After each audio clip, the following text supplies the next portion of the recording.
Bonjour à tous, j'espère que vous allez bien. Donc, on se retrouve aujourd'hui pour la troisième interview de Bulle de Maman. Donc, c'est une interview un petit peu particulière aujourd'hui parce que, comme vous pouvez le voir, il n'y a pas qu'une seule maman interviewée, mais trois mamans. Trois mamans, Océane, Megan et Magali, qui ont donné la vie pendant le confinement.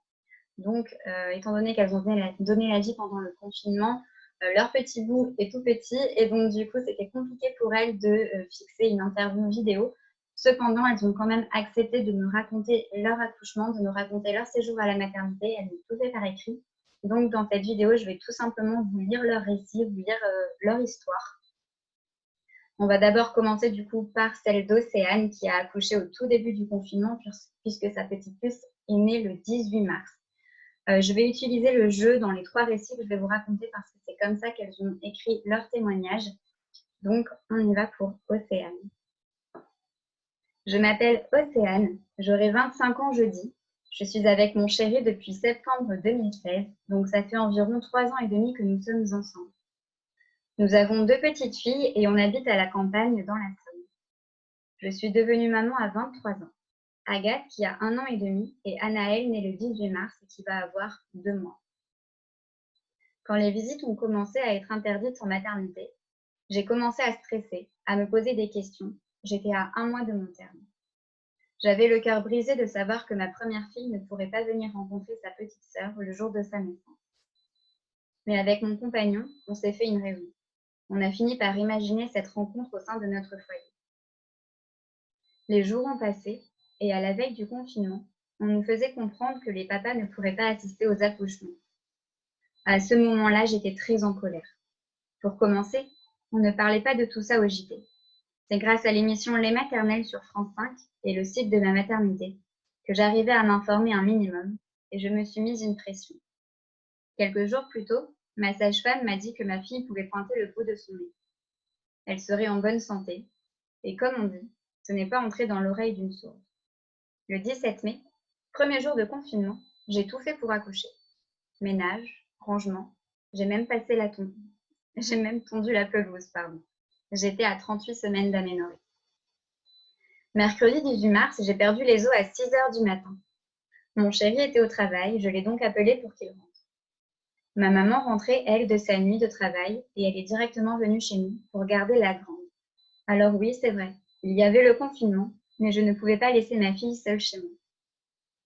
Quand on est parti, je n'avais aucune angoisse au vu de l'accouchement. J'avais surtout peur d'accoucher seule, mais on a vite été rassurés quand on est arrivé à la maternité à 8 heures.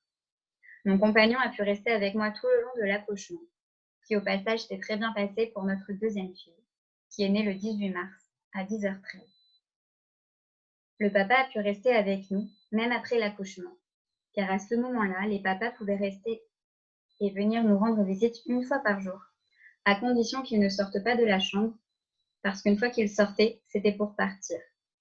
Par contre, ils pouvaient rester toute la journée s'ils le souhaitaient. À 17h, la sage-femme est venue nous voir pour nous apprendre que les papas n'étaient plus autorisés. Une fois partis, ils n'avaient plus le droit de revenir. À ce moment-là, je me suis dit que c'était pas grave, qu'il ne me restait qu'une journée à être seule et je pouvais rentrer chez moi.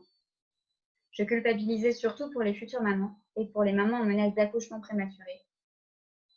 Mais c'était sans compter sur le fait que ma fille avait perdu trop de poids. Alors ils nous ont gardé 24 heures de plus.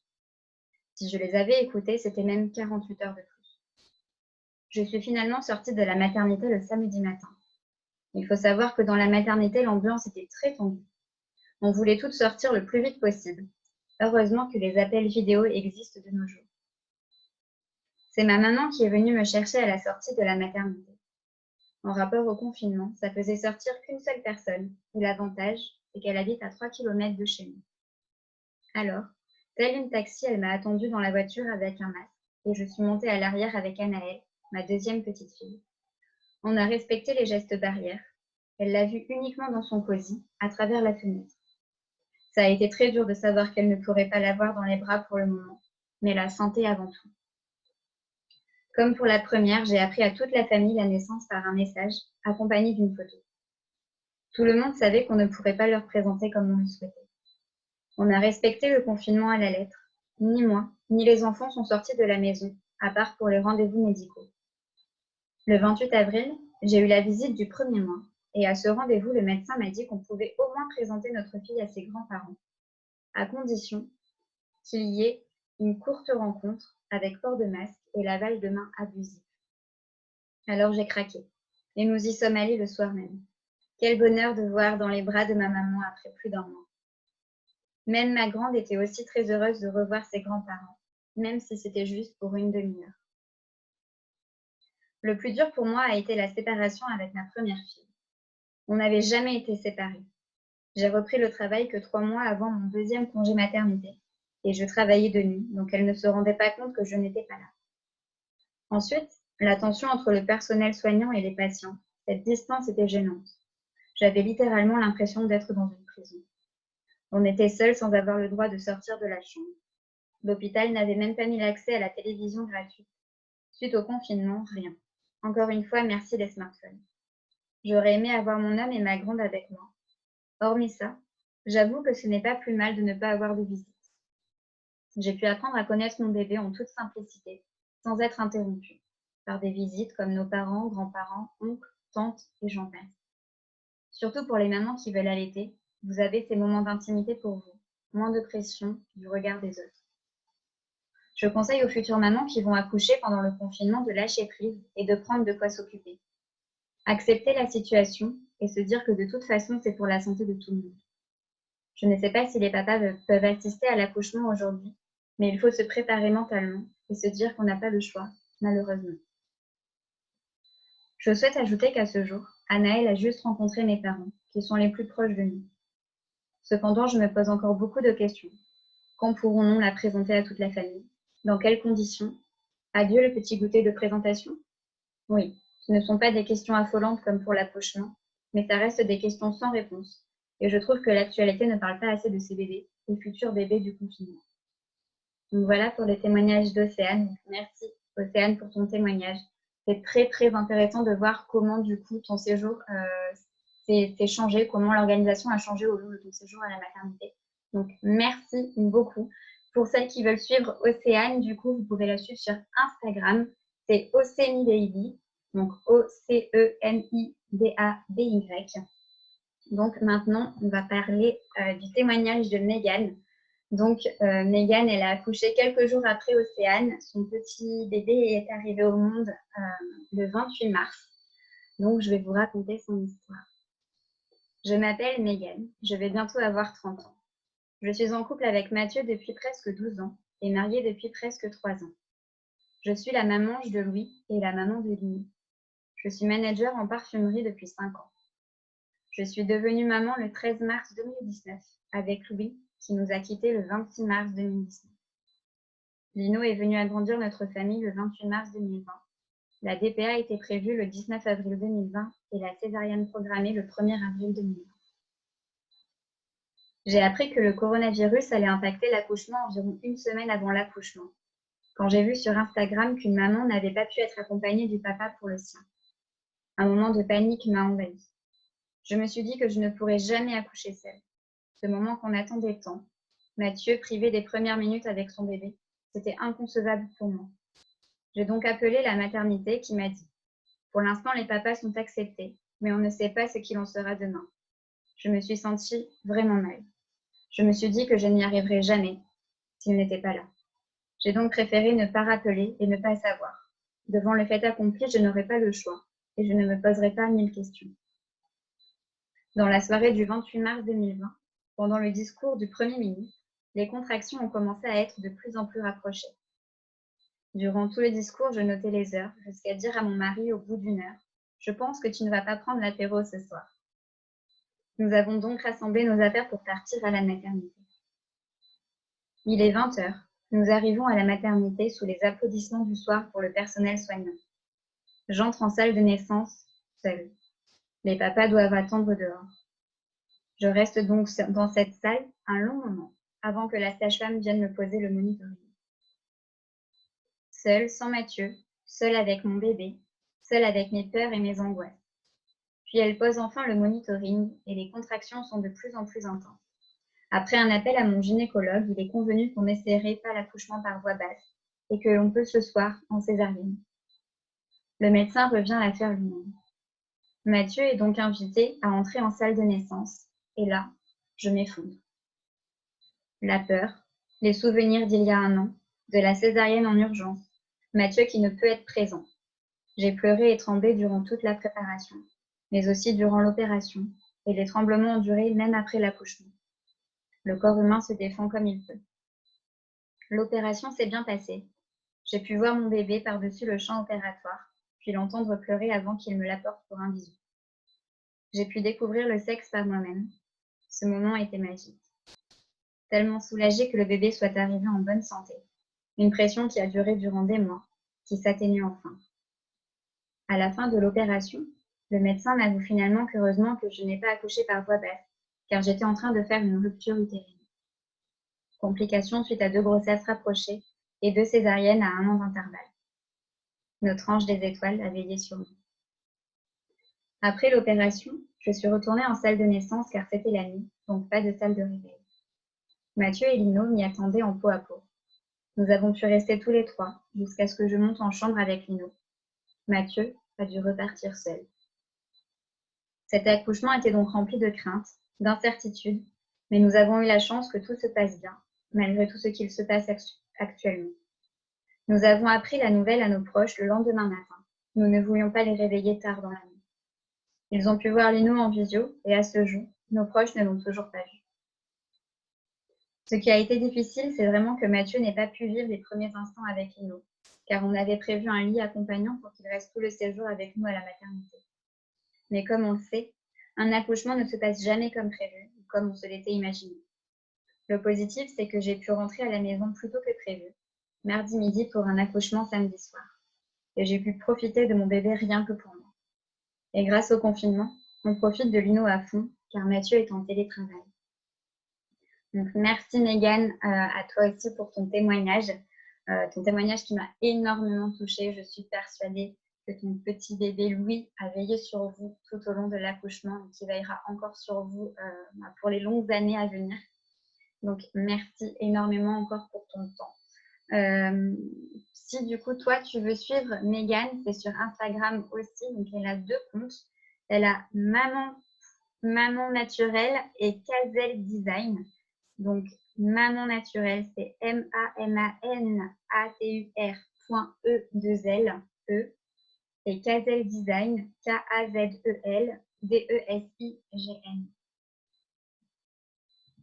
Du coup, je vais terminer cette vidéo par le dernier témoignage. Donc, c'est celui de Magali qui a donné la vie en plein confinement puisque sa petite Eva est arrivée le 9 avril.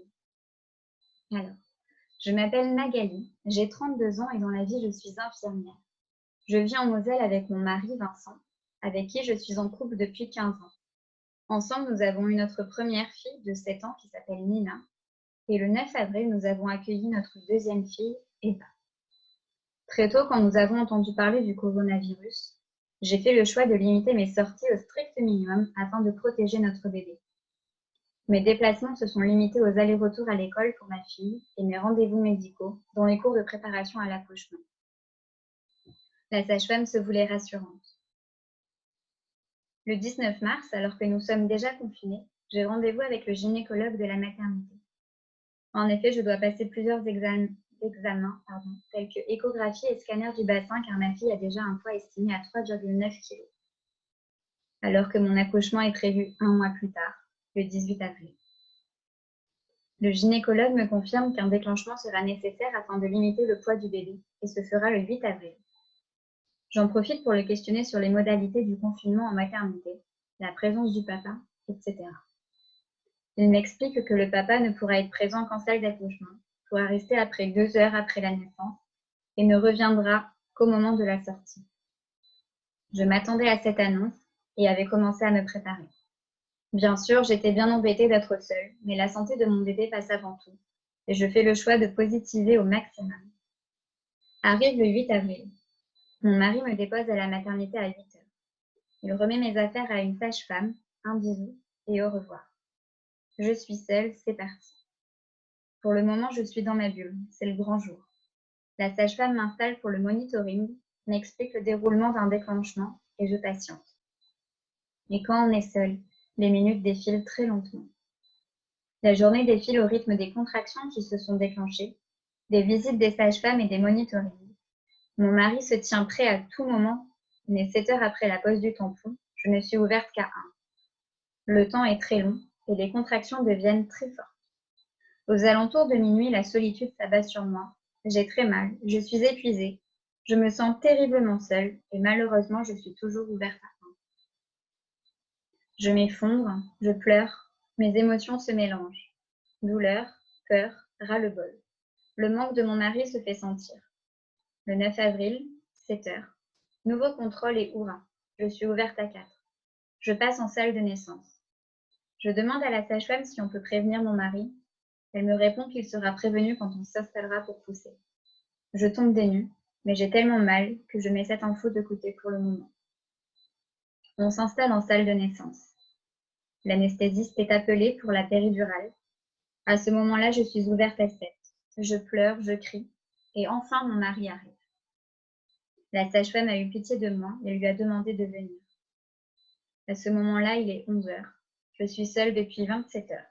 Je n'ai jamais été aussi heureuse de voir mon mari. Le reste se passe sans encombre. J'accouche à 16h40.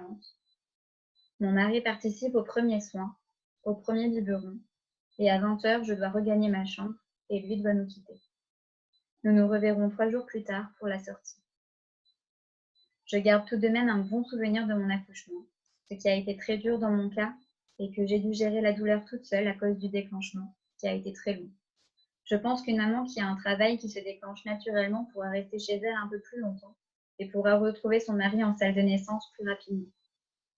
À la maternité, j'ai trouvé l'ambiance très calme, très apaisante. Pas de va-et-vient, de famille bruyante. L'équipe était aux petits soins. Pour les futures mamans, je pense qu'il faut positiver un maximum. Penser à son bébé en premier et après à soi. Essayer de voir ce temps seul à la maternité comme un temps de repos, à pouvoir dormir en même temps que son bébé et oublier les corvées, oublier son ménage, les repas, etc. Donc merci Magali pour ton témoignage, merci à toi aussi du coup. J'imagine vraiment à quel point ça a dû être éprouvant ce déclenchement et à quel point il a dû paraître extrêmement long pour toi. Donc bravo à toi, bravo. Donc si tu souhaites suivre Magali, tu peux la suivre du coup sur Instagram aussi. Son pseudo c'est MagM, donc MAGGG 2-du-bas M. Donc voilà, c'est sur Instagram aussi. Je vais arrêter le partage d'écran. Donc c'est fini pour cette interview, ce format-là. Je souhaite vraiment remercier les 3 mamans qui ont accepté de partager leur témoignage par écrit, qui ont pris le temps de partager leur histoire, leur vécu, leur ressenti, ainsi que leurs conseils. Merci du coup Océane, merci Mégane et merci Magali.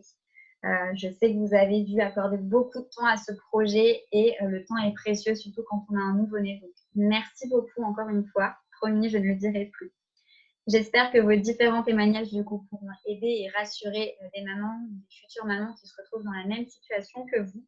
Et surtout, n'oubliez pas que vous êtes des mamans extraordinaires. Je vous souhaite une très jolie soirée. À très bientôt pour une prochaine interview.